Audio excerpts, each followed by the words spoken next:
नमस्कार दोस्तों, स्वागत है सब एग्जाम एकेडमी के एक और नई वीडियो में। दोस्तों आज की वीडियो बहुत ही ज़्यादा खास है उन कैंडिडेट के लिए जिन्होंने 10 पास कर लिया और 10 पास करने के तुरंत ही वो सोच रहे हैं कि हमें कोई गवर्नमेंट जॉब करना है और उससे प्रिपरेशन करना है उसके लिए। तो वो कन्फ्यूजन में है कि कौन से गवर्नमेंट जॉब की तैयारी करें, कौन कौन सी उनके लिए बेहतर जॉब्स हैं।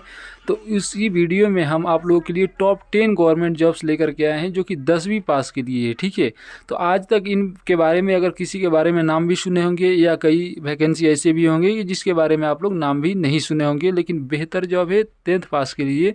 ठीक है, और ये हर सेक्टर में रहने वाली है। डिफेंस सेक्टर में भी बताऊंगा और सभी मतलब कि आपको सेक्टर में देखने को मिलेगा। ठीक है, डिफेंस सेक्टर से लेकर के जितना नॉर्मल सेक्टर भी है, सेंट्रल गवर्नमेंट की है, स्टेट गवर्नमेंट की है, सब वैकेंसी के बारे में टॉप 10 जो है वो डिस्कस करेंगे इस वीडियो में।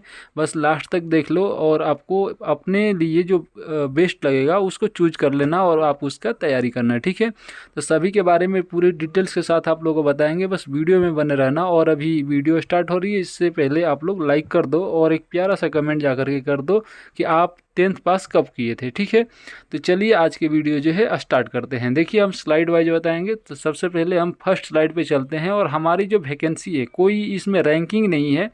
आप अपने अनुसार जो आपको बेस्ट लगे वो आप अपने लिए चूज कर सकते हो। सभी जितने भी वैकेंसी में बताऊंगा, जितने भी ये आप लोगों को जॉब्स बताऊंगा, सब एक से बढ़ कर के एक है। तो आप लोगों को जो पसंद आए तो आप उसको सेलेक्ट कर सकते हैं। ठीक है, तो चलिए सबसे पहले तो मैं पहला नंबर पे रखा, ये मतलब कि ये रैंक नहीं है, फर्स्ट नंबर पे मैं बता रहा हूँ। ठीक है, तो पहले नंबर की बात करें तो SSCGD कांस्टेबल जो कि CAPF का है, पैरामिलिट्री फोर्सेज का है, और ये SSCGD के थ्रू कांस्टेबल के पदों पे आपको आता है। सेक्टर कौन सा है? सेंट्रल गवर्नमेंट का है, पैरामिलिट्री फोर्स का। ठीक है, इसका एलिजिबिलिटी एंड एज क्राइटेरिया की बात करें तो 10th पास अगर किए हो तो आप इसे भर सकते हो। और वहीं पर अगर एज देखें तो 18 से 23 साल होनी चाहिए, और रिलैक्सेशन भी OBC के लिए 3 साल और SC/ST के लिए 5 साल है। ठीक है, पे लेवल की बात करूँ तो लेवल 3 का जॉब से और बेसिक पे जो है 21,700 रहने वाला है।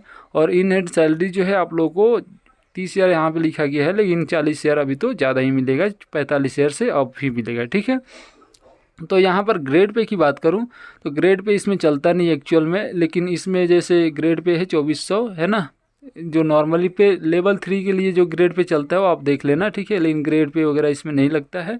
ठीक है, इसका इंक्रीमेंट के हिसाब है, ग्रेड पे वाला नहीं है, ज़्यादातर रेलवे में चलता है सारी चीज़ें।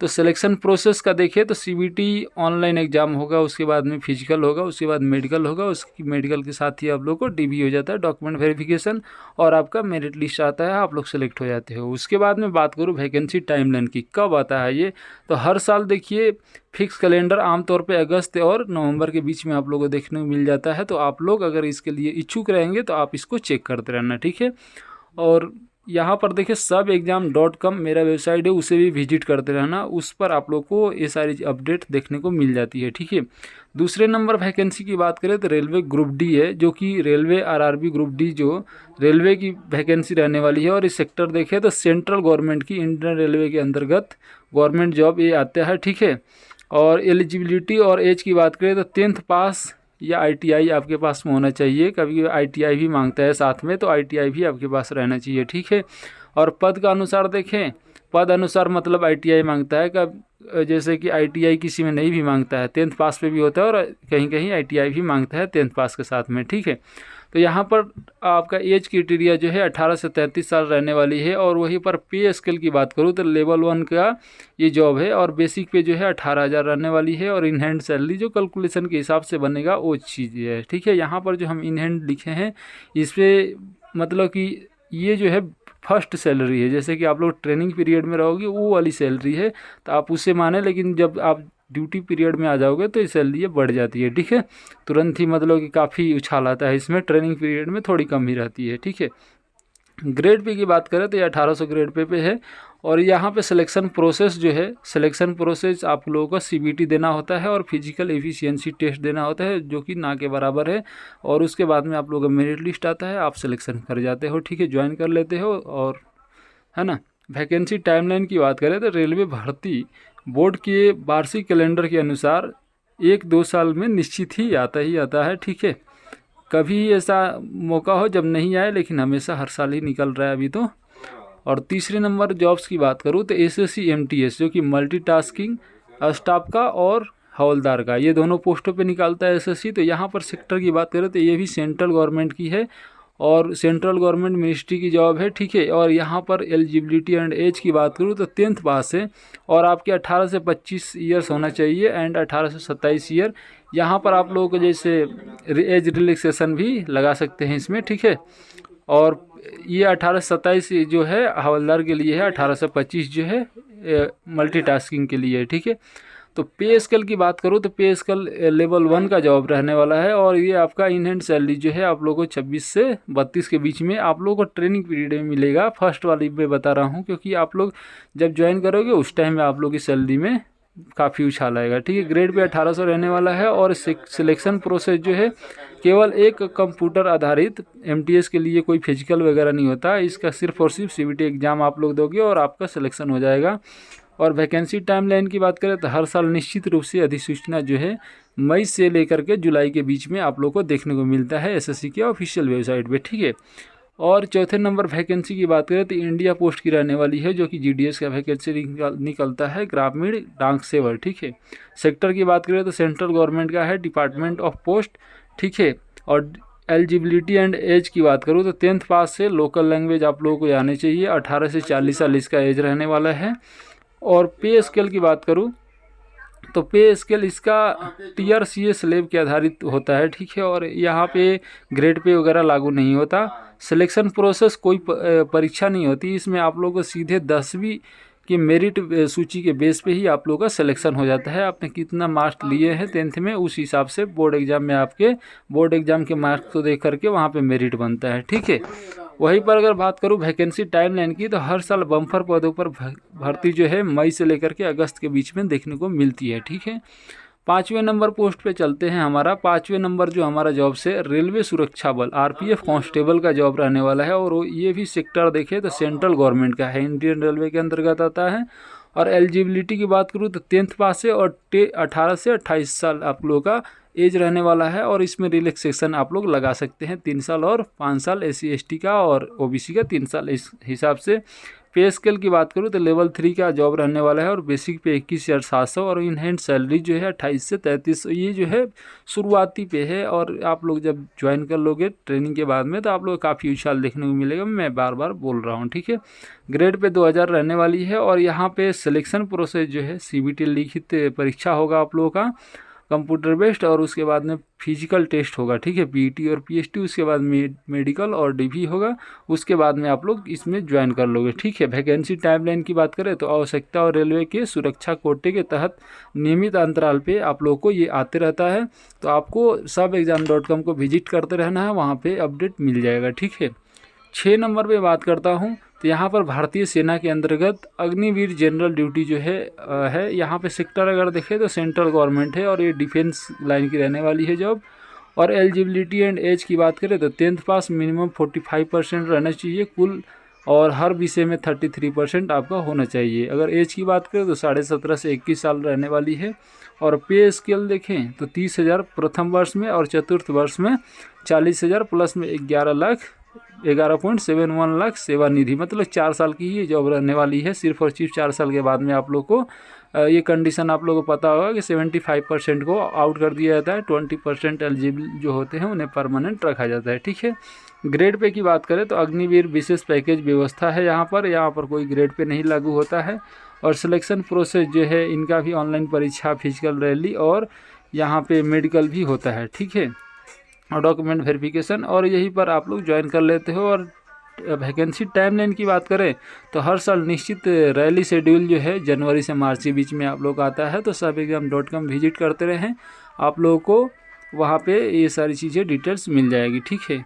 7 नंबर की बात करूँ तो राज्य पुलिस कांस्टेबल, मतलब स्टेट पुलिस, जो भी यूपी, बिहार, एमपी, दिल्ली, हरियाणा, राजस्थान, जहाँ से भी हो आप लोग, स्टेट पुलिस का वैकेंसी जो निकलता है वो सेक्टर जो है स्टेट गवर्नमेंट का रहने वाला है, ठीक है। और सेंट्रल होम मिनिस्ट्री जो कि दिल्ली के अंतर्गत जो आते हैं उसके अंतर्गत आता है। एलिजिबिलिटी एंड एज की बात करें तो 10th और 12th पास राज्य अनुसार निकलते रहता है, ठीक है। कौन कौन से जैसे राज्य है उस हिसाब से इनका क्वालिफिकेशन का भी कभी निकालता है। 10th या 12th पास भी किसी किसी में रहता है, किसी में 10th पास भी रहता है।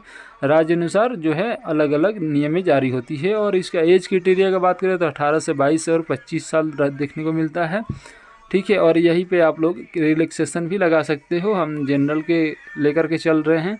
पे स्केल की बात करूं तो लेवल 3 का जॉब रहने वाला है और बेसिक पे जो है 21,700। इन हैंड सैलरी की बात करूं तो 26 से 32 के बीच में आपको शुरुआती सैलरी देखने को मिलेगा, जो कि ट्रेनिंग पीरियड में देखने को मिलता है। ग्रेड पे 2000 के अंतर्गत आता है। और सिलेक्शन प्रोसेस की बात करूँ तो राज्य स्तरीय लिखित परीक्षा होता है, उसके बाद में फिजिकल टेस्ट, उसके बाद मेडिकल DV होता है उसी में, और आप लोग ज्वाइन कर लेते हैं। और वैकेंसी टाइमलाइन की बात करें तो प्रत्येक राज्य द्वारा अलग अलग समय पे बम्पर वैकेंसी जो है निकाली जाती है। और ज़्यादा जैसे कि इसको विजिट करते रहिएगा हमारा वेबसाइट सबएग्जाम.com, वहाँ पे आप लोगों को हर चीज़ का नोटिफिकेशन मिल जाएगा। और साथ साथ मैं बता रहा हूँ टेलीग्राम चैनल भी मेरा ज्वाइन कर लेना, सब एग्ज़ाम एकेडमी के नाम से आप लोगों को देखने को मिलेगा। और व्हाट्सएप चैनल भी है, वो भी सब एग्ज़ाम एकेडमी के नाम से देखने को मिलेगा, तो आप वहाँ भी ज्वाइन कर लेना, ठीक है। वहाँ पे और 8वें नंबर पे देखें तो भारतीय नौसेना वायुसेना में अग्निवीर MR और ट्रेड्समैन पे आता है। और ये सेक्टर जो है सेंट्रल गवर्नमेंट डिफेंस लाइन की रहने वाली है। और एलिजिबिलिटी एंड एज की बात करूँ तो 10th पास 17.5 से लेकर के 21 साल एज के बीच में आप इसे भर सकते हैं। पे स्केल की बात करूँ 30,000 से शुरू होता है, ठीक है, 30,000 से शुरू होता है। और अग्निवीर कॉर्प्स फंड पैकेज के साथ में इनका लगता है सैलरी, ठीक है। और ग्रेड पे की बात करें तो पैकेज व्यवस्था के आधारित पे है, इनमें कोई ग्रेड पे वगैरह सिस्टम नहीं है। सिलेक्शन प्रोसेस की बात करें तो आपको फिजिकल क्या बोलते हैं ऑनलाइन कंप्यूटर परीक्षा, फिजिकल टेस्ट और मेडिकल और DV देना होगा। उसके बाद में आप ज्वाइन कर सकते हो। वैकेंसी टाइमलाइन जो है साल में 2 बार निश्चित चक्र जून और नवंबर दिसंबर में आप लोगों को देखने को मिलता है, ठीक है। वहीं पे 9 नंबर देखते हैं defence tradesman, DRDO ISRO ordnance factory में आप लोगों को देखने को मिलता है डिफेंस ट्रेडमैन। जहां पर सेक्टर अगर बात करें तो सेंट्रल गवर्नमेंट में डिफेंस प्रोडक्शन एंड रिसर्च के अंतर्गत आता है। और एलिजिबिलिटी एंड एज की बात करें तो 10th पास प्लस में कुछ में ITI की भी ज़रूरत पड़ता है, ठीक है। और किसी में सिर्फ केवल 10वीं पास पे भी हो जाता है। और 18 से 27 साल आपका एज मांगेगा। पे स्केल की बात करूँ तो लेवल 1 और लेवल 2 के अंतर्गत आते रहता है, ठीक है। इन हैंड सैलरी 25,000 प्लस आप लोग को देखने को मिलेगा शुरुआती सैलरी। और ग्रेड पे की बात करूँ तो 1800 और 1900 देखने को मिलेगा, ठीक है। सिलेक्शन प्रोसेस की बात करें तो लिखित परीक्षा और ट्रेड स्किल टेस्ट आप लोग को क्वालिफाइंग होगा, उसके बाद में आप लोग ज्वाइन कर लोगे मेरिट के बेस पे। और वैकेंसी टाइमलाइन की बात करें तो विभाग द्वारा रिक्तियों के आधार पर साल भर में अलग अलग समय पर आप लोगों को जारी किया जाता है। तो आप हमारा व्हाट्सएप चैनल, टेलीग्राम चैनल या हमारा वेबसाइट सबएग्जाम.com विजिट करते रहो, वहाँ से सारी डिटेल्स आप लोगों को पता चल जाएगी, तो आप ज्वाइन करके रखें। हमारा लास्ट जो है 10 नंबर पे हम लोग पहुँच चुके हैं। और इसमें हाई कोर्ट, जिला कोर्ट और group D peon, attendant and watchman का जो रहने वाला है। सेक्टर अगर देखें तो स्टेट जुडिशियल सेक्टर न्याय विभाग के अंतर्गत आता है। और ये एलिजिबिलिटी एंड एज जो है 10th पास, कुछ राज्यों में 8वीं पास भी रहता है, ठीक है। 18 से 40 साल अधिकतम आयु है, ठीक है। और यहाँ पर आप लोगों को पे स्केल जो है लेवल 1 का जॉब है, यहाँ पर आपको 15 से 18,000 बेसिक पे देखने को मिलेगा। और इन हैंड सैलरी की बात करें तो 20 से 25,000 के बीच में शुरुआती सैलरी आप लोगों को देखने को मिलेगा। ग्रेड पे जो है 1600 से लेकर के 1800 आपको देखने को मिलता है। सिलेक्शन प्रोसेस की बात करें तो लिखित परीक्षा और कुछ राज्यों में सीधे इंटरव्यू के आधार पर भी भर्ती होता है, ठीक है। और वैकेंसी टाइमलाइन की बात करें तो विभिन्न जिला एवं उच्च न्यायालयों द्वारा साल भर टुकड़ों में विज्ञापन निकाली जाती है। तो आप लोग इसे चेक करते रहिएगा अपने अपने, ठीक है, जो जॉब्स निकलता है उसके संबंधित वेबसाइट पे। और बाकी हमारे व्हाट्सएप चैनल और टेलीग्राम चैनल पे भी अगर ज्वाइन करेंगे और हमारे वेबसाइट को भी विजिट करते रहेंगे तो वहाँ से भी आप लोग को पता चल जाएगा, जो कि सबएग्जाम.com, ध्यान रखना, ठीक है। तो चलिए आज की वीडियो में आप लोगों को हम इन टॉप 10 जॉब्स के बारे में बताया, जो कि 10वीं पास करने के बाद में आप लोग इसकी तैयारी कर सकते हैं, इसकी प्रिपरेशन कर सकते हैं। उम्मीद है आप लोगों को ये वीडियो पसंद आई होगी। ज़रूर आप लोग कमेंट कीजिएगा, ठीक है। और लाइक तो करके जाना, और अभी तक आप लोग देख रहे हैं तो बिल्कुल ही सब्सक्राइब करके जाना, हम फोर्स कर रहे हैं, ठीक है। चलिए आज की वीडियो में इतना ही, मिलते हैं नेक्स्ट वीडियो में, तब तक के लिए जय हिंद।